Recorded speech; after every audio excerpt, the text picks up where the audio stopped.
حضرت ابو عبد الرحمن فیری صحابی ہیں، وہ غزوہ حنین کا واقعہ بیان کرتے ہوئے کہتے ہیں کہ شہدت مع رسول اللہ صلی اللہ تعالیٰ علیہ وسلم حنینا، فرمایا کہ ہزاروں کے لشکر میں میں بھی حضور کی غلامی میں حنین والے دن حضور کے ساتھ تھا۔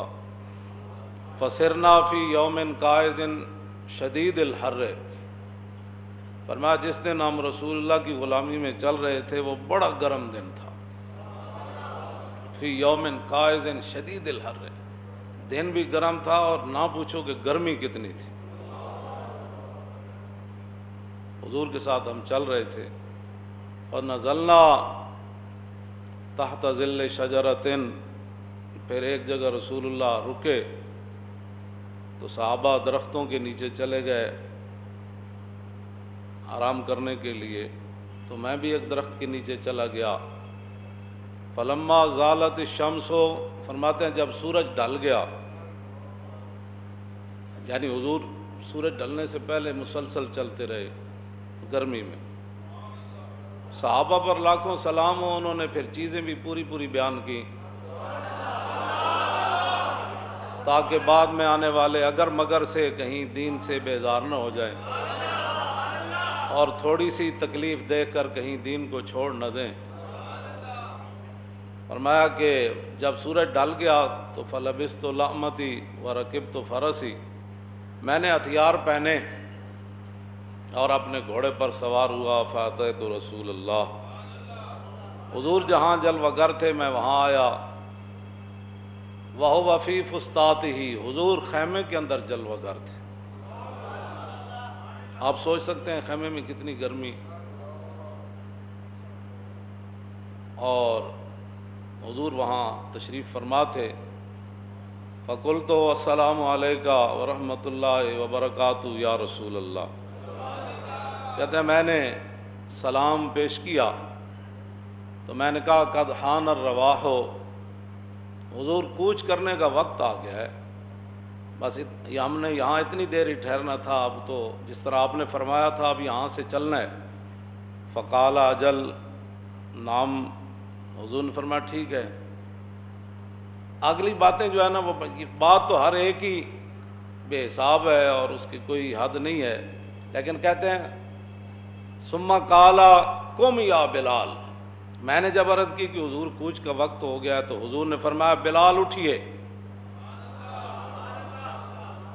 تو کہتے ہیں فسارا من ذل سمرۃ کأن ذلہ ذل طائر، فرماتے ہیں کہ جس طرح بندے کو اچانک آواز دی جائے نا تو بندہ بڑا لڑکھڑاتے ہوئے تیزی سے اٹھتا ہے۔ کہتے ہیں حضرت بلال ایک کیکر کے درخت سے بڑی تیزی سے اٹھے، اور اگلی جو بات ہے وہ بڑی عجیب ہے۔ حضرت ابو عبد الرحمن فیری کہتے ہیں کہ میں بتاؤں کہ بلال جس کیکر کے نیچے سوئے ہوئے تھے اس کا سایہ کتنا تھا؟ فرمایا کأن ذلہ ذل طائر، فرمایا جس طرح ایک پرندے کا سایہ ہوتا ہے نا، پرندے کا سایہ کتنا ہوتا ہے، فرمایا اتنا اس کیکر کے درخت کا سایہ تھا، اور بلال تیزی سے اٹھے۔ اور یہاں تو کسی کو روٹی ایک دن نہ ملے یا کہیں دین کے لیے کوئی تھوڑی سی مشکل آ جائے تو کہیں جی یہ کیوں ہے جی، او جی میرے خلاف تو پرچہ ہو گیا، او میرا تو پتر اندر چلا گیا، او جی میں تو مولانا صاحب بچنا ہی کوئی نہیں، سارے کوئی ادھر نسی جا رہا کوئی ادھر نسی جا رہا۔ آگے بات کیا کی حضرت بلال نے، تیزی سے اٹھے اور کہا فقالا لبیک وسعدیک وانا فداؤک، اے نہیں کیا حضور مر گئے، آج تک گرمی جو حضور حد ہو گئی، آج تک حضور انج ہو گیا، حضور آج تک جل گیا، جتھے ستا رہا اتھے تو حضور سایہ ہی کوئی نہیں سی۔ اے ویکھو بلال نا تیزی سے اٹھے اور آ کر بارگاہ قدس میں جب کھڑے ہوئے تو کہا لبیک وسعدیک وانا فداؤک، حضور غلام خوشی خوشی حاضر ہے اور قربان ہونے کے لیے حاضر ہے، فرمائیے کیا حکم ہے؟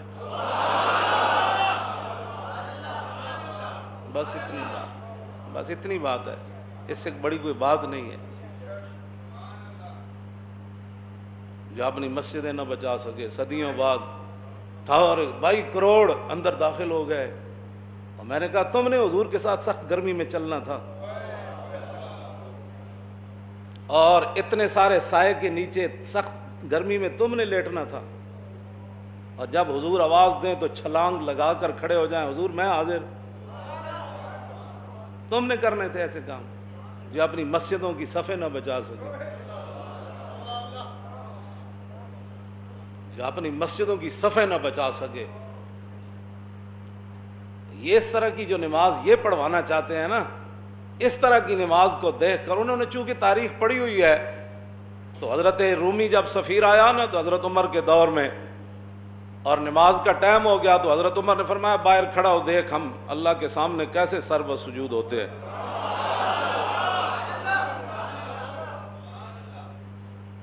جب حضرت عمر نے تیر کی طرح صفیں سیدھی کی نا ایسے کر کے, تو رومی سفیر یہ منظر دیکھ کر غش کھا کے گر گیا, کہنے لگا عمر تو سانو کسے کام دا نہیں چھوڑیا. یہ قوم جو پانی پلانے پر لڑ پڑتے تھے, تو نے انہیں ایک ہی صف میں ایسے سیدھا کیا جیسے تیر سیدھا ہوتا ہے. اس صف کو دیکھ کر کافروں کا جو سفیر تھا وہ بھی گر گیا تھا. جو صفیں تم بنانا چاہتے ہو ان کو دیکھ کر تو کوئی تصور بھی نہیں کرے گا کہ یہ وہ نماز تھی جو رسول اللہ نے پڑھائی تھی. اور پھر جن لوگوں نے دین کی حفاظت کرنی تھی, 40-40 لاکھ مرید, دین کے بڑے کام ہو رہے تھے, تو میں نے کہا کون سے کام ہو رہے تھے؟ ایک بتاؤ بات, جب تم دین کے لیے کھڑے ہو, کبھی سپیکروں کے اتارنے سے لے کر علماء کے اوپر والے سپیکروں میں تقریریں بند کرنے سے لے کر نصاب سے قرآن و حدیث نکالنے سے لے کر ختم نبوت پر ڈاکے سے لے کر ممتاز قادری کی پھانسی سے لے کر, اور آج مسجدوں کی صفوں کے اندر بھی اتنا وقت, تم بتاؤ تم کب کھڑے ہوئے ہو دین کے لیے؟ تم نے تو ہر موقع پر, اقبال کہتا ہے نا, یہ مصرع لکھ دیا کسی شوخ نے محراب مسجد پر کہ یہ ناداں گر گئے سجدے میں جب وقت قیام آیا. منڈیوں میں وقفے نہ ہوئے, بازاروں میں وقفے نہ ہوئے. ایک پولیس والا تھانے دار گاڑی میں آتا ہے تھانے سے, پوری نفری بٹھا کر لاتا ہے, وہ 5 فٹ پر نہیں بٹھاتا اپنے ملازم, لیکن وہی جب مسجد میں آ جائیں تو 5 فٹ کا وقفہ ضروری ہو جاتا. 5 باپ بیٹے گھر سے نکلے تراویح پڑھنے کے لیے, گھر میں بھی اکٹھے بیٹھے تھے اور گاڑی میں بھی اکٹھے بیٹھے ہیں, لیکن جب مسجد کے دروازے کے اندر آ گئے تو کہا نہیں 5-5 فٹ دور ہو جاؤ. گھر میں بھی 5 باپ بیٹا اکٹھے بیٹھے تھے, ان کو نہیں لگا کرونا, اور گاڑی میں بھی نہیں لگا, لیکن جب مسجد میں داخل ہوئے تو کرونا آ گیا.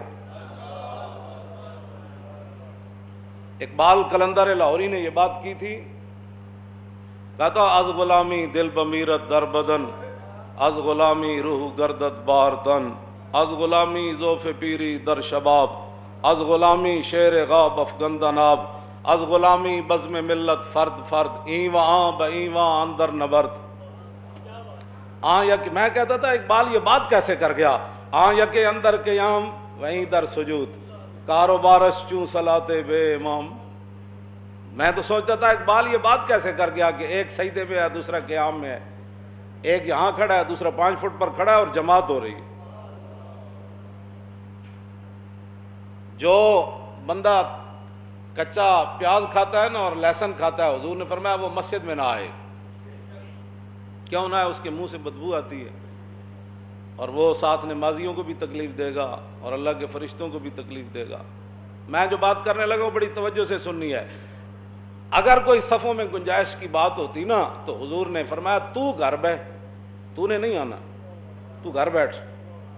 اگر اس کے لیے کوئی اس طرح کی بات ہوتی تو حضور فرماتے مسجد میں تو آ جا, لیکن 5 فٹ کے واسطے پر کھڑا ہو جا, ورنہ تو گھر بیٹھ.